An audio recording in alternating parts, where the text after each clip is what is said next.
시청자 여러분 안녕하십니까. 클래식 무기고로 돌아왔습니다. 이번 클래식 무기고는 독일군 무기가 아니네요. 네, 그동안 망할 놈의 게르만스키 무기가 워낙 인기가 많아서 우선순위에 밀렸지만 독소전에서 소련의 승리는 바로 이놈이 견인을 했다고 해도 과언이 아닙니다. 바로 조국 러시아를 구한 전차 T-34죠. 이 2차 대전에서 가장 임팩트 있는 전차들 중 하나이기도 한데요. 2차 대전을 논할 때 가장 많이 언급되는 전차가 아마도 이 T-34일 겁니다. 그래서요, 샤르 군사연구소 클래식 무기고에서는요, 소련군 전차의 영원한 히어로 T-34에 대해 알아보는 시간을 가져보겠습니다.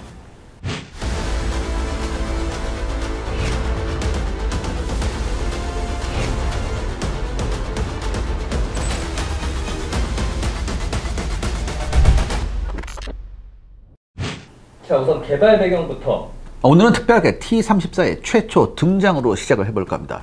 그게 이 전차를 이해하는데 훨씬 수월하기 때문이죠. 1941년 7월 초였습니다. 독일군은 그야말로 파죽지서로 소련 땅을 가로지르고 있었죠. 전격전의 창칼 앞에 소련군은 허무하게 무너지고 있었는데요. 독일군의 침공 초기 소련군의 탱크 따위는 아무것도 아니었습니다. 이미 몇 년 전에 스페인 내전에서도 그랬지만 이번에도 소련군의 T-26이나 BT 전차들은 숫자만 많을 뿐 독일군 탱크와 대전차포의 좋은 먹이가 되어버렸죠. 이 드네프르강을 지나던 독일군 제17기갑사단의 병사들도 마찬가지였습니다. 이 로스켓 탱크 따위 다 나오라 그래. 내가 다 잡아먹어 줄 테니까. 그런데요, 이런 와중에 갑자기 숲속에서 한 대의 소련군 전차가 튀어나왔습니다. 침착하게 하지만 재빨리 이 전차를 조준한 독일군의 37mm 대전차포가 이 전차에 곧바로 한 발의 포탄을 명중시킵니다. 독일군 대전차 포병들은요, 집에 보낼 편지의 적을 자랑거리가 또 생겼다라고 환호를 했습니다. 그런데요, 이들 눈앞에 도저히 믿을 수 없는 일이 벌어졌습니다. 포탄이 튕겨나가는 거예요. 독일군 대전차 포병들은 당황했습니다. 이럴 리가 없다. 그래서 연속해서 발사합니다. 2발, 3발, 4발.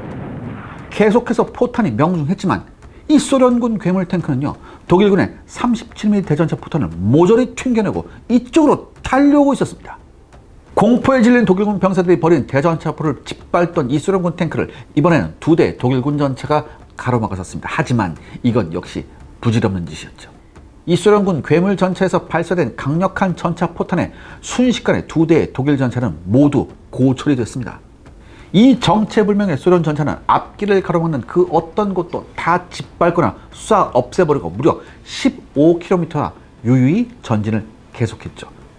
결국 독일군은 면문에 105mm 곡사포를 근거리까지 접근시켜 괴물을 집중사격해 엔진을 맞춰서 멈추게 하는데 성공했지만 독일군 지휘관들은 간담이 서늘해졌습니다. 이놈은 지금까지 본 소련 전차, 아니 그 어떤 전차보다도 강하다. 만약 이런 놈이 몇십 대, 아니 몇백 대씩 한꺼번에 덤벼온다면 우린 어떻게 하나. 이것이 바로 독일군과 시대를 바꾼 전차 T-34와의 첫 만남이었습니다. 이른바 T-34 쇼크였죠.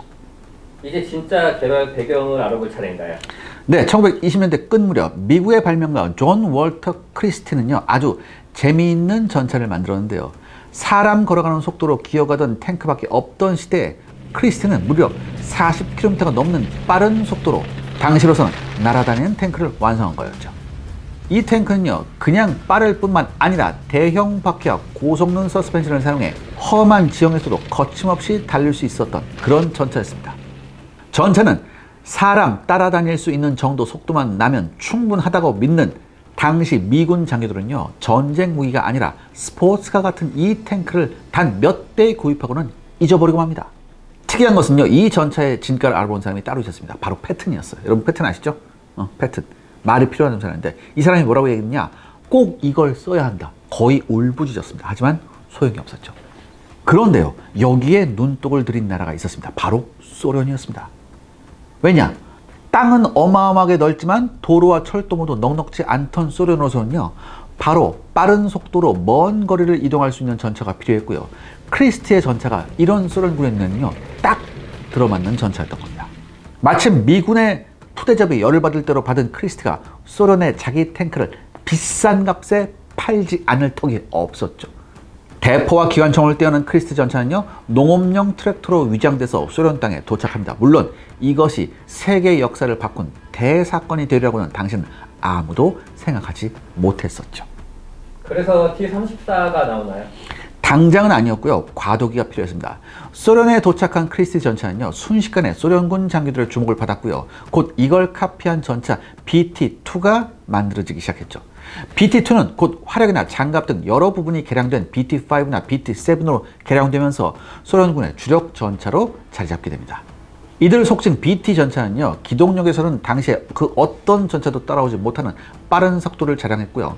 화력이나 방어력도 최소한 평균적인 수준은 되었습니다. 하지만 1936년부터 벌어진 스페인 내전은요, BT 전차에 만족하던 소련군의 생각을 뒤흔들어 놓는데 충분했죠. 독일제 37mm 대전차포는요, 스페인 내전에 동원된 BT 전차를 포함한 각종 소련제 전차를 간단하게 격파했습니다.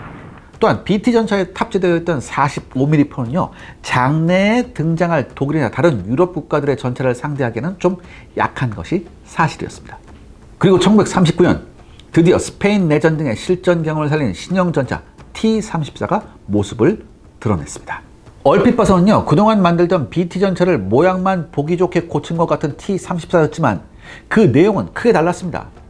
T-34는 우선 피탄 경사라는 개념을 본격적으로 도입한 최초의 전차였습니다. 여러분, 똑같은 철판에 총을 쏜다 해도 수직으로 서 있는 것보다 비스듬하게 서 있는 쪽이 더 뚫기 어려운데요. 경사 각도 때문에 탄환이 튕겨나가기 쉽고 수직일 때보다 총탄이 뚫고 지나가야 하는 두께가 더 두꺼워지기 때문이죠. 여러분, 삼각함수를 생각하면 될 거예요. 따라서 전차의 장갑도 비스듬하게 만드는 쪽이 그냥 수직으로 만드는 것보다 같은 두께로 적의 포탄을 더 잘 막아낼 수 있는 것은 당연한 얘기입니다. 실제로 T-34의 차체는 피탄 경사를 처음부터 생각해서요, 모든 부분이 약 60도 정도로 비스듬하게 디자인되어 있었고요. 이 덕분에 실제 두께는 45mm에 불과한 장갑판으로도 약 90mm의 장갑판에 필적하는 방어 효과를 얻을 수 있었습니다.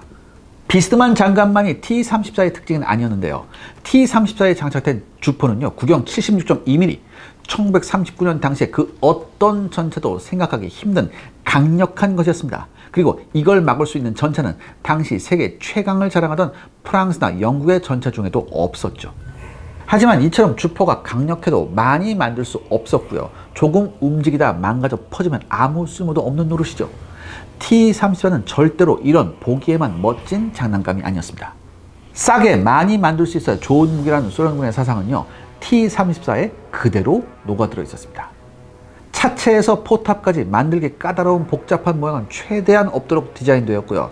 안쪽에도 돈이 많이 들고 복잡한 부분은 되는 대로 없게 만들어졌습니다. 게다가 BT 전차에서 발휘된 놀라운 속도와 기동력은 T-34에도 그대로 이어졌죠. 최고 속도는요, 무려 시속 55km에 달했고 300km의 거리를 달려나갈 수 있었지만 가벼우면서도 우수한 500마력의 디젤 엔진 덕분에 고장도 쉽게 나지 않았습니다. 또 폭넓은 캐터필라의 도움으로 어지간한 진창길이나 험한 땅도요, 문제없이 헤쳐나가는데 T-34를 따라올 전차가 없었죠. 시청자 여러분들의 구독과 좋아요는 영상 제작에 정말 큰 도움이 됩니다. 여러분들 부탁드리겠습니다. 구독과 좋아요. 그러면 데뷔부터 화려했겠는데요? 1941년 6월 마침내 나치 독일군이 물밀듯이 국경을 넘어 소련 땅으로 밀려 들어왔습니다. 하지만 이 환상의 신형전차 T-34는 소련의 운명이 풍전등화에 놓였던 1941년 6월부터 몇 달 동안 자신의 조국에 별 도움을 주지 못했습니다. 전쟁이 터질 때 1225대의 T-34가 있기는 했지만 이것으로 독일군의 물밀듯한 진격을 막아내기엔 역부족이었습니다. 어차피 수 자체가 넉넉지 못했고요. 그러니까 이거 왜 숫자 1200대면 굉장히 많은 거 아니냐. 여러분, 소련 땅의 넓이를 생각해 봐야죠. 그렇죠? 그러니까 수 자체가 넉넉하지 못한 이런 상태에서 이거를 어떻게 해요? 조금씩 쪼개서 곳곳에 흩뿌려놨어요. 그렇기 때문에 많아야 서너 대의 T-34가 동시에 나타나는 게 고작이었습니다. 그러니까 독일군의 T-34로 쇼크를 받았지만 전체적인 독일군 작전을 망가뜨릴 정도는 아니었어요. 게다가 T-34 자체에도 문제가 많았습니다. 잘 보이지 않는 사각이 만만치 않게 많았고요. 무엇보다 무전기도 독일군만큼 잘 갖춰져 있지 않아서요, 잘 짜여진 합동작전 같은 건 기대하기가 굉장히 힘들었어요. 그러니까 애초에 여러분들 독소전전 초기에 위에서부터 아래까지 카오스 상태에 빠져있던 소련군 상황을 생각해보면요, 좋은 무전기가 있다고 별반 나아질 건 없었지만, 그렇죠? 그러니까 무전기가 있으면 좋은데, 근데 그때 이랬어요, 소련군이. 워낙 다급하니까 여러분들 모두 무선 통신을 몰라야 돼. 암호로 해야 되잖아. 근데 평문으로 했더니 내가 그냥 평문으로 그냥 어떡하지? 어떡해요? 막 이랬던 거. 아무튼 결국 10월까지 T-34는 독일군을 때때로 골치 아프게 만들었을 뿐 제대로 발목도 붙들지 못한 채 한두 대씩 사라져갔습니다. 참고로 소련의 철저한 보안 유지 때문에 당시 독일군은 T-34에 대한 정보를 거의 가지고 있지 못했는데요. 많은 독일군들은 T-34를 직접 보고도 한동안 이게 무슨 전차인지 이름조차 알지 못했습니다. 하지만 소련이란 나라, 그리고 스탈린과 공산 정권의 저력은 결코 우습게 볼 게 아니었습니다. 대혼란의 와중에 소련은요, 1,500여 개에 달하는 각종 무기 생산 공장, 특히 T-34 공장을 중심으로 기계 설비와 약 100만 명 이상의 노동자를 모조리 저 멀리 동쪽 우랄 산맥 너머로 옮기기 시작했습니다. 물론 이러는 동안에는 제대로 무기를 생산할 수 없으니까 전방의 군대야 계속 깨질 수밖에 없었죠. 근데 어차피 그대로 놔뒀다가는 공장들까지 모조리 함락당할 판이었으니 이렇게라도 하는 편이 차라리 현명했습니다. 그리고 소련 땅은 넓고 남자는 많았습니다. 게다가 소련은요, 넓은 땅 이외에 또 다른 자연의 장군이 버티고 있었는데요. 바로 동장군, 즉 혹독한 겨울 한파였죠.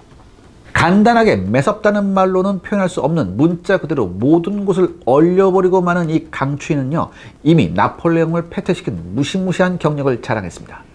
하지만 독일군은요, 이 동장군과 마주치기 전에 소련을 굴복시킬 수 있으리라 믿어 의심치 않았었죠. 하지만 독일군의 이런 기대는 보기 좋게 빗나가고 맙니다.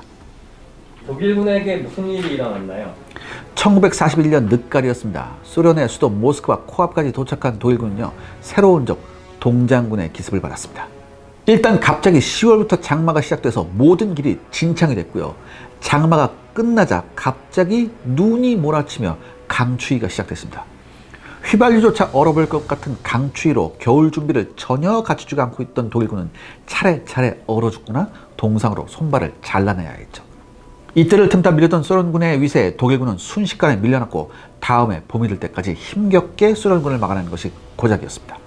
그리고 1942년 봄, 기력을 회복한 독일군은 다시 한번 소련군을 향해 공격을 시작했습니다. 하지만 겨울이 물러난 소련 땅에 새로운 적이 나타났으니 바로 T-34였죠. 물론 T-34가 처음 나타난 것은 아니었지만 이번에는요, 지난해처럼 한두 대가 나타나는 게 아니었습니다. 저 멀리 동쪽으로 피신시킨 전차 공장들이 드디어 시동이 걸린 거였죠. 1942년 한 해 동안 소련이 만든 T-34의 수는 약 12,500대였습니다. 이것은요, 독일이 전쟁 전부터 그때까지 만든 모든 전차의 수를 합친 것보다 많은 양이었습니다.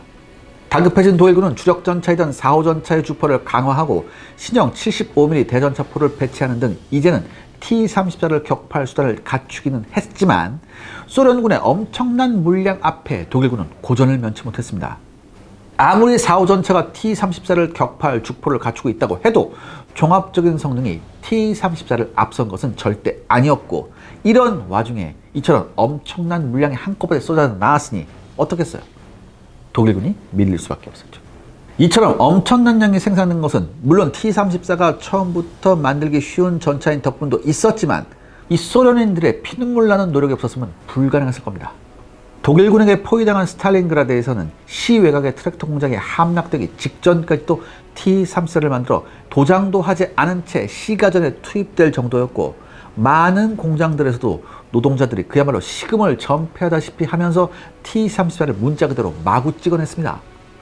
숫제 전차병들까지도 공장에서 작업을 도와주다가 완성이 되면 그 전차에 그대로 탑승한 채 전선으로 향하는 경우도 부지기수였습니다. 그래도 높은 훈련도와 우세한 공군력을 바탕으로 1942년 한 해 동안 승전을 거듭하던 독일군이었지만 결국 이런 엄청난 소련군의 T-34 군단 앞에 독일군은 스탈린그라드에서 쓰라린 패전을 맛보고 맙니다. 물론 당시 세계 최고의 기술을 자랑하던 독일이 T-34에 대항할 전차를 개발하지 않을 턱이 없었죠. 바로 지금까지도 전차 팬들의 가슴을 사로잡는 호랑이 티거 전차와 표범 판터 전차가 그것입니다. 당시의 상식을 훨씬 뛰어넘는 중장갑과 강력한 주포를 갖춘 이 두 전차는 T-34의 포탄을 아무리 맞아도 끄떡없을 먼 거리에서 T-34를 마음 놓고 사냥할 수 있었습니다. 특히 티거1은요, 무려 100mm에 달하는 장갑판과 당시 세계 최강을 자랑하던 88mm 주포로 소련군을 경악시키기에 충분했습니다. 하지만 이것으로 독일군의 문제가 해결된 것은 절대 아니었죠. T-34는 다음 해인 1943년 한 해만 해도 거의 16,000대 가까이 쏟아져 나왔지만 독일군의 주력 전차인 판터는요, 그 해부터 전쟁이 끝날 때까지 6,000대밖에 못 만들었어요. 티거1은 전쟁 동안 단 1,800대만 만들어졌습니다. 독일군에서 가장 많이 만들어졌다는 4호 전차마저 전쟁 기간 내내 합쳐봐야 8,500대에 불과합니다. 이런 마당이니 아무리 티거 혼자서 소련군 전차 30대를 잡느니 어쩌니 해도 독일군이 소련군을 쳐부순다는 것은 점점 꿈같은 이야기가 돼버립니다. 이제 독일군은 문자 그대로 파도처럼 몰려오는 소련군의 T-34 군단을 힘겹게 막아야 하는 입장이 되어버린 거죠. 게다가 독일군에게는 더욱 비관적인 소식이 들리게 됩니다.